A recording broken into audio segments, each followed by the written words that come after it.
Dieting, eating a balanced diet. On closer look, the world is able to supply all that the body needs to keep it strong, healthy and living well. Dieting is not always abstaining from food, rather, it is eating a balanced diet. It is the preference of one food group over the other that create the imbalance. Sodium, for example, is essential to the functioning of the body. Without it, various illnesses arise. More than that, sodium makes us sweat out the toxins that the body has accumulated, whether naturally or not. Sodium is also an agent that helps keep the body temperature at operating limits. Fat is too. Fat, for all its portrayed grossness, keeps the skin looking well and toned. It is the body's best insulator against cold and is a source of the lubricant for the different parts of the body. One of its best purposes, though, is that it is the body's storehouse of energy, if you will. It will keep the body going and surviving long after all the other nutrients are gone. Fat and sodium might be the top food to avoid according to most dieting programs, but ask those who are not selling health concoctions. The answer might be slightly different. But take all things in moderation. In like manner, fiber is bad for the body if all that the body gets is fiber. The issue then is not so much with what is introduced to the body, but the manner and proportions by which it is introduced. Take for example sugar. Processed sugar is good as a quick source of energy. Fruit sugar is better. The sugar in the fruit is burned by the body in slower quantities and therefore lasts longer, unlike its processed counterpart.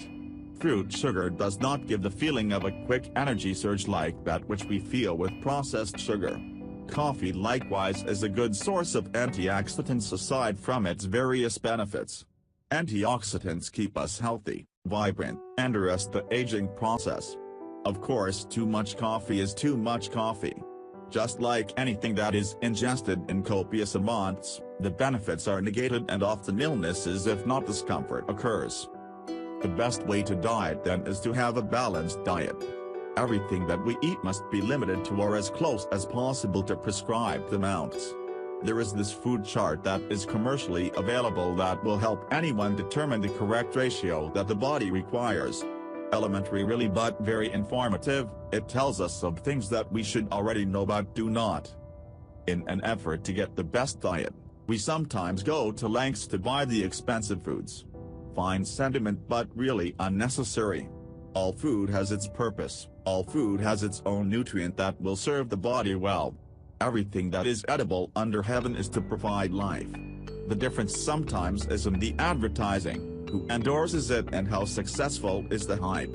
Otherwise the difference is not much, only the price. No one could go wrong with water. Water, even when taken copiously, will always be good. You can never get enough of it.